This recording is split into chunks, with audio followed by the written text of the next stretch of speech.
Hello friends, बड़ी banker channel पे आपका एक बार फिर से स्वागत है। आज मैं आपको पंजाब नेशनल बैंक का जो डेबिट कार्ड का लेटेस्ट अपडेट आया हुआ है 29 जुलाई 2021 को, उसके बारे में आपसे बात करने वाला हूँ। डेबिट कार्ड के अपडेट के बारे में बात करने से पहले मैं आपको बता दूं दोस्तों कि जो डेबिट कार्ड होता है वो जनरली दो टाइप्स के होते हैं। एक होता है पर्सनलाइज्ड डेबिट कार्ड और दूसरा होता है नॉन पर्सनलाइज्ड डेबिट कार्ड। जब हम बात करते हैं नॉन पर्सनलाइज्ड डेबिट कार्ड की, तो इसका मतलब ये होता है दोस्तों कि आप जो डेबिट कार्ड अप्लाई करते हैं वो उसी दिन मिल जाता है। ये ब्रांच में पहले से ही पड़ा होता है दोस्तों। नॉन पर्सनलाइज्ड जो डेबिट कार्ड होता है वो ब्रांचों में पहले से ही पड़ा होता है। आप जैसे ही अप्लाई करते हैं उसी दिन आपको ये डेबिट कार्ड मिल जाता है, फिर आप उसका पासवर्ड बना लेते हैं। पर्सनलाइज्ड डेबिट कार्ड की जब हम बात करते हैं तो इसका मतलब ये होता है दोस्तों कि आप जब अप्लाई करते हैं तो उसके अप्लाई के 15 से 20 दिनों बाद ये ब्रांच में आता है। अपडेट से पहले क्या होता था दोस्तों कि आप कोई भी डेबिट कार्ड जो अप्लाई करते थे पर्सनलाइज्ड डेबिट कार्ड, तो चाहे डिजिटली अप्लाई करते थे, चाहे ब्रांच जाके अप्लाई करते थे, चाहे वो आपके एड्रेस पे आता था, चाहे ब्रांच में आता था, हर सिचुएशन में आपको डेबिट कार्ड प्राप्त करने के बाद या ब्रांच में आने के बाद आपको ब्रांच जाकर एक्टिवेट कराना पड़ता था। वहाँ से ब्रांच यूजर उसको एक्टिवेट करके देते थे, उसके बाद ही आप उसका पासवर्ड बना पाते थे। लेकिन 29 जुलाई 2021 के बाद से आप जो भी डेबिट कार्ड अप्लाई करेंगे उसमें ऐसा नहीं है। आप पहली बात तो इसमें ब्रांच की जगह अपने होम एड्रेस पे अप्लाई कर सकते हैं। मतलब आपका डेबिट कार्ड अब ब्रांच में न जाके सीधे आपके घर पे आएगा। और सबसे जो महत्वपूर्ण बात है वो ये है दोस्तों कि ये डेबिट कार्ड जो है वो एक्टिवेट होके आएगा, चाहे आप डिजिटल प्लेटफॉर्म से अप्लाई करें या ब्रांच जाके अप्लाई करें। अगर आपके पास एटीएम कार्ड आया है तो वो एक्टिवेट होके आएगा। 29 जुलाई 2021 के बाद जो भी आपका डेबिट कार्ड अप्लाई होगा वो ऑलरेडी ही एक्टिवेट होके आएगा। उसको एक्टिवेट कराने के लिए आपको ब्रांच जाने की ज़रूरत नहीं है। आप डायरेक्टली उसका ग्रीन पिन जनरेट कर सकते हैं। जनरेट करने के बाद उसका पासवर्ड बना सकते हैं। ग्रीन पिन कैसे जनरेट करना है उसका डिस्क्रिप्शन में मैंने वीडियो बनाया हुआ है, उसको देख सकते हैं। पासवर्ड कैसे आपका बनाना है एटीएम का, उसका भी मैंने डिस्क्रिप्शन में लिंक दिया हुआ है, उसको आप देख सकते हैं। पासवर्ड बनाने के 5 तरीके होते हैं दोस्तों एटीएम के। पहला तो होता है रिटेल नेट बैंकिंग, दूसरा मोबाइल बैंकिंग, तीसरा PNB वन एप्लीकेशन, चौथा होता है दोस्तों IVR technique, interactive voice recognition. अगर इसके बारे में आप नहीं जानते हैं तो आप मुझे कमेंट बॉक्स में बताइएगा, मैं इसको बताऊंगा कि इससे कैसे आपको एटीएम का पिन बना सकते हैं। पांचवा होता है दोस्तों आपका डायरेक्ट एटीएम मशीन में जाके आप अपना पिन बना लीजिए। अगर नहीं आ रहा है पासवर्ड बनाना तो आप मुझे कमेंट बॉक्स में कमेंट करके बताइए, मैं उस पर अलग से वीडियो बना दूंगा। तो दोस्तों बात कर रहे हैं हम अपडेट की। तो अब आपका ऑलरेडी एक्टिवेट होके पहली बात तो आपका डेबिट कार्ड आ रहा है, आपको ब्रांच जाने की ज़रूरत नहीं है। दूसरी आपका अपडेट ये आया हुआ है कि अगर मान जाइए अगर आपको वो एटीएम नहीं मिलता है, आपके एड्रेस पर नहीं पहुँच पाता है, किसी वजह से कुछ मिसमैच है आपके एड्रेस में, नेम में, जो भी है, अगर एटीएम नहीं पहुंच पाता है तो जो पोस्टमैन है उसको ब्रांच में डिलीवर कर देता है। और ब्रांच में जाने के बाद ब्रांच यूजर उसको सिस्टम में डाल देते हैं और उसको अनडिलीवर्ड स्टेटस में जाके उसमें रीजन लिख देते हैं कि किस वजह से आपका एटीएम वापस आ गया है।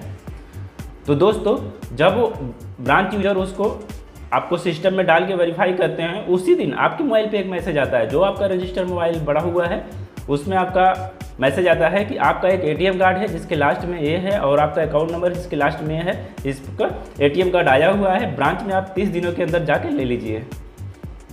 फिर भी अगर आप 30 दिनों के अंदर नहीं पहुंच पाते हैं तो 31वें दिन आपको फिर से एक मैसेज आएगा। फिर भी अगर आप नहीं एटीएम लेने आते हैं तो 55वें दिन एक लास्ट वार्निंग मैसेज जाता है एटीएम को डीएक्टिवेट करने से पहले कि आपका एक एटीएम कार्ड आया हुआ है जिसका डिटेल ये है, आप इसको ब्रांच में जाके ले लें। अगर 60 दिनों के अंदर आप ब्रांच पहुंच के एटीएम को नहीं लेते हैं तो आपका एटीएम डीएक्टिवेट हो जाएगा ऑटोमेटिकली ही। लेकिन दोस्तों अगर इन 60 दिनों के अंदर अगर आप ब्रांच पहुंच जाते हैं तो आपको एटीएम मिल जाएगा। ब्रांच यूजर को भी कुछ नहीं करना है, सिस्टम में सिर्फ अनडिलीवर्ड स्टेटस से डिलीवर्ड स्टेटस में करना होता है। बाकी तो ऑलरेडी डेबिट कार्ड एक्टिव होता ही है, आपको डिलीवर्ड कर देंगे। उसके बाद आप उसका ग्रीन पिन जनरेट कर सकते हैं, उसका पासवर्ड बना सकते हैं। दोस्तों आपको एक महत्वपूर्ण जानकारी मैं देना चाहता हूं जो आपको पता नहीं होगा और इसी वजह से परेशान होते हैं और ब्रांच में भी इस चीज़ की आपको जानकारी नहीं दी जाती है। तो ये आप ज़रूर सबको शेयर करिएगा। आपसे एक रिक्वेस्ट है, वो चीज़ ये है जो मैं आपको बताने वाला हूँ कि जो डेबिट कार्ड होते हैं वो भी दो टाइप के होते हैं। एक वो होते हैं जो जिसमें ग्रीन पिन जनरेट होता है, जिसमें ग्रीन पिन जनरेट होता है, जिसमें 6 डिजिट का OTP आता है, उसके बाद जाके हम उसका पासवर्ड बना लेते हैं। एक डेबिट कार्ड होता है जिसमें ग्रीन पिन जनरेट नहीं होता है, उसमें पेपर पिन आता है। पेपर पिन का मतलब उनमें पासवर्ड ऑलरेडी ही आ गया होता है। मतलब अगर वो ATM कार्ड आपको मिलता है तो उससे आप पासवर्ड नहीं बना पाएंगे, ग्रीन पिन नहीं बना पाएंगे। अब वो ATM कौन से होते हैं इसको भी जान लीजिए।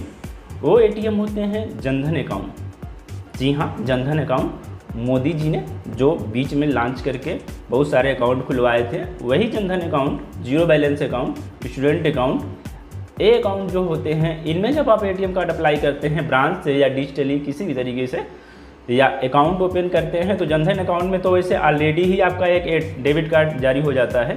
तो मैं बता दूं दोस्तों कि ये जो ATM कार्ड होते हैं आपके एड्रेस पे तो जाते हैं, लेकिन आप इनका पासवर्ड नहीं बना पाएंगे क्योंकि इनका पासवर्ड ऑलरेडी ही बैंक में आ गया होता है। क्योंकि बैंक में बहुत सारे नंबर्स में ये आपका डेबिट कार्ड आते हैं, इसी वजह से बैंक में इसका रिकॉर्ड नहीं होता है। क्योंकि 1000-2000 में एक लोग आते हैं अपने जनधन ATM का पासवर्ड लेने के लिए, तो ऐसे केस में बैंक उस रिकॉर्ड को मेंटेन नहीं करती है। इसलिए आपसे रिक्वेस्ट है कि जब आपको ये डेबिट कार्ड आए तो उसको तुरंत लेके ब्रांच में जाएंगे तो शायद पासवर्ड आपको मिल जाए, अदरवाइज आप इसका पासवर्ड नहीं बना पाएंगे। दोस्तों परेशान मत होइएगा। और अगर आप जनधन अकाउंट से ATM लेना ही चाहते हैं तो आप कोशिश करिएगा कि इसको जनरल अकाउंट में कन्वर्ट करके फिर ले लीजिएगा, क्योंकि जो जनधन अकाउंट के डेबिट कार्ड होते हैं उसमें बहुत सारे लिमिटेशन होते हैं, बहुत कम फीचर्स होते हैं। अगर आप सच में ATM कार्ड का यूज करना चाहते हैं तो आप जनधन अकाउंट को एक एप्लीकेशन लिख के KYC सबमिट करके उसको जनरल अकाउंट में कन्वर्ट करा लीजिएगा। फिर आपको जो ग्रीन पिन वाले डेबिट कार्ड हैं वो आपको मिल जाएंगे, आपको कोई दिक्कत नहीं होगा।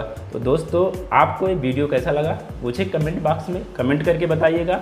अगर आपको मेरे वीडियो पसंद आए तो मेरे चैनल को सब्सक्राइब करिएगा और मेरे वीडियो को शेयर करना मत भूलिएगा। थैंक यू दोस्तों, थैंक यू फॉर वॉचिंग।